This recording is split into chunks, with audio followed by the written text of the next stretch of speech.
এই ভিডিও দেখে তো হার্ট অ্যাটাক হয়ে যাবে গো। হ্যাঁ, ইনকলাব ইনকলাব, আইএসএফ আইএসএফ, বাম আইএসএফ এর ঐক্য, বাম আইএসএফ এর ঐক্য। আগামী 29 এপ্রিল আসছে দিন, আগামী 29 এপ্রিল আসছে দিন, আগামী 29 এপ্রিল আসছে দিন। মা বোনেদের বলে দিন, বাপ ভাইদের বলে দিন, দিকে দিকে বলে দিন, ভাঙড়েতে বলে দিন, হাতিশালাতে বলে দিন, জিরেন গাছেতে বলে দিন, ভগবানপুরে বলে দিন, ইনকিলাব ইনকিলাব, আইএসএফ, বাম আইএসএফ ঐক্য, ইনকিলাব। ভাই এখন একটা জয়েনিং হবে, যারা জয়েন করছে আমাদের, এটা আমাদের নেতৃত্ব, তাই তো? সাইফুল ইসলাম মোল্লা আমাদের নেতৃত্ব, সামনে আসো। আমোদ আলী মোল্লা, আজগার আলী মোল্লা আমাদের নেতৃত্ব, অঞ্চল নেতৃত্ব আছে। রাজিবুল বাবুসোনা এখানে আসুন। অঞ্চল নেতৃত্বরা আছে যারা, তাদের হাত থেকে আজকে আইএসএফ এর পরিবারে স্বাগত জানাবো আমরা। মোহাম্মদ শাহানুর মোল্লা সাহেব একবার সামনে এসে মুখটা দেখিয়ে দেন।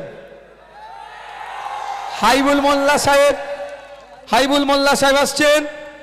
মতিয়ার রহমান মোল্লা সাহেব, তুমি একটুখানি সাইডটা একবার দেখিয়ে দাও। আকবর আলী মোল্লা সাহেব, গোলাম হোসেন মোল্লা সাহেব, যার ডাক নাম রিঙ্কু, সামনে আসো একবার, নাহলে বলবে জয়েন করেনি, নাম ঘোষণা করেছে, অনেক জ্বালা। আচ্ছা, এবার কামাল মোল্লা সাহেব, একবার সামনে মুখটা দেখিয়ে দাও তো ভাই। আসান মোল্লা, সামনে আসো। আমিনুর মোল্লা, যার ডাক নাম মিন্টু, ইনারা হচ্ছে নেতৃত্ব স্থানীয়। এছাড়াও আরো 50 জনের মতো আছেন, তারা সব স্টেজে তুলে স্টেজ ভেঙে পড়বে, আর তৃণমূল বলবে আর স্টেজ ভেঙে গেছে, জ্বালা অনেক। 51 এবং 52 নম্বর বুথ থেকে এরা আইএসএফ এর আদর্শকে মেনে আইএসএফ এর ছায়াতলে এসেছে। হিংসা মারামারি মুক্ত সমাজ ব্যবস্থা ইনারাও চাইছে।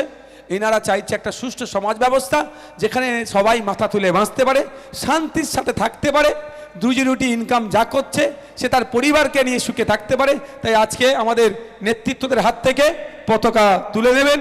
রাজিবুল যারা আছেন, বাবুসোনা আছেন, যারা আছেন তাদের হাত থেকে আইএসএফ এর পতাকা তুলে নিয়ে আইএসএফ এর পরিবারের স্বাগত জানান। আইএসএফ পরিবারের স্বাগতম, স্বাগতম, আইএসএফ পরিবারের স্বাগতম, আইএসএফ পরিবারের স্বাগতম।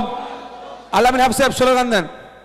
ইন্ডিয়ান সেকুলার ফ্রন্ট জিন্দাবাদ, ইন্ডিয়ান সেকুলার ফ্রন্ট জিন্দাবাদ, আইএসএফ পরিবারের স্বাগত, স্বাগতম স্বাগতম। ভাইজান জিন্দাবাদ, ভাইজান যেখানে আমরা আছি সেখানে ইন্ডিয়ান সেকুলার ফ্রন্টের আদর্শ দিকে দিকে ছড়িয়ে দিন, ছড়িয়ে দিন। ভাইজান জিন্দাবাদ, ভাইজান আপনি এগিয়ে চলুন, আমরা আপনার সাথে আছি, সাথে আছি সাথে। ভাইজান জিন্দাবাদ, ইন্ডিয়ান সেকুলার ফ্রন্ট জিন্দাবাদ, সংযুক্ত মোর্চা জিন্দাবাদ, ভাইজান যেখানে আমরা আছি সেখানে, ভাইজান যেখানে আমরা আছি সেখানে, খাম চিহ্ন যেখানে আমরা আছি সেখানে, খাম চিহ্ন যেখানে আমরা আছি সেখানে। ইন্ডিয়ান সেকুলার ফ্রন্ট জিন্দাবাদ, জিন্দাবাদ জিন্দাবাদ।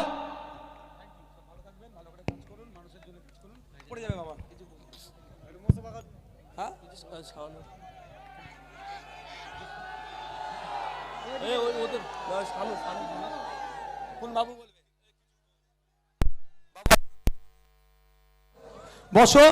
মায়েরা মোবাইলের ফ্ল্যাশ লাইটটা জ্বালাও, এটা না বিদাও নিচে। বাপেরা মোবাইলের যে যেখানে আছে ফ্ল্যাশ লাইটটা জ্বালাও, বন্ধ করবে না কেউ, ফ্ল্যাশ লাইটটা জ্বালাও। আমি 1 মিনিট, এই ওপরে স্টেজে চলে, স্টেজে চলে। আরো বাকি আছে, এখনো বাকি আছে। মায়েদের কি মোবাইল নেই নাকি? ঠিক আছে, বক্তব্য দিয়ে শেষ করে দেবো, কারো এনার্জি লস হচ্ছে না তো? জিরেন গাছের মাটি বলছে, খামচিহ্ন জিতছে,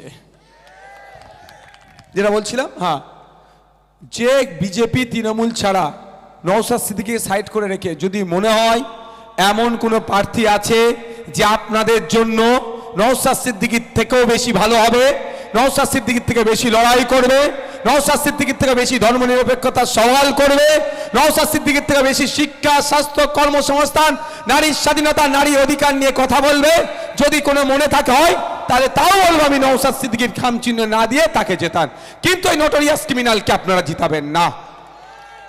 এটা হবে আমার জন্য পুরস্কার। তাহলে পুরস্কারটা পাচ্ছি তো। কদিন আগে সরকার সাহেব বলছিলেন একটা টিভি ডিবেটে 1 লক্ষ ভোটে হারাবো, তারপরে চলে আসলো 50,000 ভোট, তারপরে আসলো 20,000 ভোট। আজকাল দেখছি কি বলছে, একটা ভোট হলো হারাবো। আর আমি বলে রাখি, বাংলার 2021 আর 2026 পুরো আলাদা সিনারিও আমি দেখছি। 2021-এ 26,000 ভোটে আমি জিতেছিলাম, ঠিক কথা, কিন্তু এই ধরনের স্বতঃস্ফূর্ততা দেখেনি, এই ধরনের মানুষের মধ্যে উদ্দীপনা দেখেনি, এই ধরনের মানুষের মধ্যে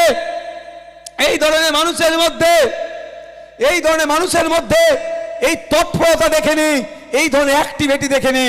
আজকের দিনে আমি দাঁড়িয়ে বলছি, মায়েরা যেভাবে সজাগ হয়েছে, মায়েরা প্রমাণ করে দিচ্ছে, লক্ষ্মীর ভান্ডার দিয়ে তুমি আমাদের মাথা কিনে নিতে পারোনি। আমার ছেলে, মায়ের ছেলেকে জিতিয়ে মা বিধানসভায় পাঠাবে বলে আজকে ঘুম হারাম করে আছে, ঘুমাইতে পারছে না। কখন 29 তারিখ আসবে, ভোটে জিতাতে হবে, বিধানসভার মধ্যে পাঠাতে হবে। বাপেরা প্রস্তুত নিয়ে নিয়েছে, তার ছেলে নওশাদ সিদ্দিকীকে পুনরায় জিতিয়ে বিধানসভার মধ্যে পাঠাতে হবে। তা আমার ভরসা, বিশ্বাস, বাংলার মানুষের সাথে মিশে যতটুকু বুঝতে পারছি, মিটিং মিছিল করে যতটুকু দেখতে পাচ্ছি, এবারে মার্জিনে আমি কম করে হাফ সেঞ্চুরি পার করব, তাহলে 50,000-এর উপরে লিড হবে, যতটুকু বুঝতে পারছি। তবে হ্যাঁ, কি চেষ্টা করবে বলে দিচ্ছি, দুটো কাজ করতে পারে। ভোটের আগের রাতে 4টে বোম মারতে পারে, ঠিক যেমন ওই সাতুলিতে বোম মেরে আমাদের ছেলেদের নামে মিথ্যা মামলা দিয়েছে। প্রশাসনকে বলবো নিরপেক্ষ তদন্ত করুন, নিরপেক্ষ তদন্ত করুন। যদি আমার ছেলে কেউ যুক্ত থাকে বলবেন, আমাদেরকে তুলে তাকে থানায় দিয়ে আসবো, কারণ আমরা বোমগুলির রাজনীতি করিনি। আর কেউ বোম মেরে যদি আমাদের ছেলেকে ফাঁসাতে চায়, দিয়ালে কিন্তু আমাদের পিঠ থেকে গিয়েছে।